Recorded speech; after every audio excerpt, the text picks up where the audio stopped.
Enjoy a little bit of the technology from At Fault, the first book in the Fault Line series that you can get right now at atfaultbook.com. It ships just 1 week from today.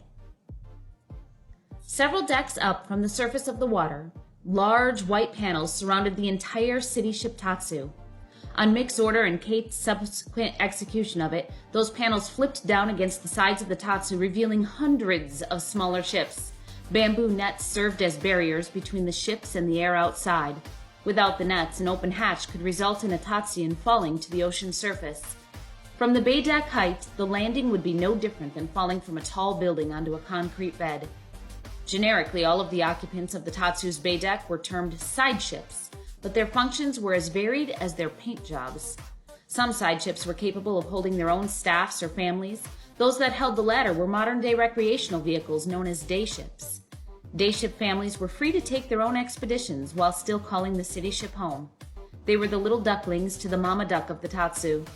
Day ships followed her as she paddled through the oceans and docked on the bay level as a baby duck would tuck in under its mother's wings. The ships that held staffs, called work ships, were rarely residential.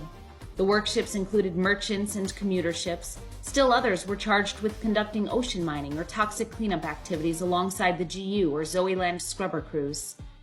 The last type of ship housed on the bay deck were the tugs. Tugs were manned by Mick and Kate's crew. Pushers were stationed at the reinforced port quarter, port half, and port quarter aft panels of the Tatsu. The pullers, with mechanically launched ropes tethering them to the Tatsu, took up positions at the starboard quarter, forward center bollard, and center stern of the ship. Once the bay deck hatches opened, the bamboo nets in front of the 6 tug panels retracted into the bays.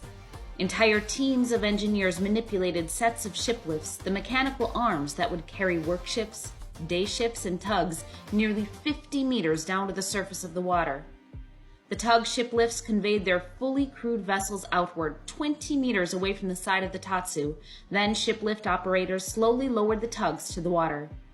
Once each side ship was steadied, the ship lifts retracted, were raised back to the bay deck, and withdrew back into their respective hatches. It was systems like these, whole lists of protocols accomplished in order, that kept the city afloat and thriving. The greatest ship with the most advanced technology was no better than a log on the waves without the structure necessary to managing it. Get the book at atfaultbook.com. It comes out in 7 days, and you can discover your own favorite future technology of the Fault Line series.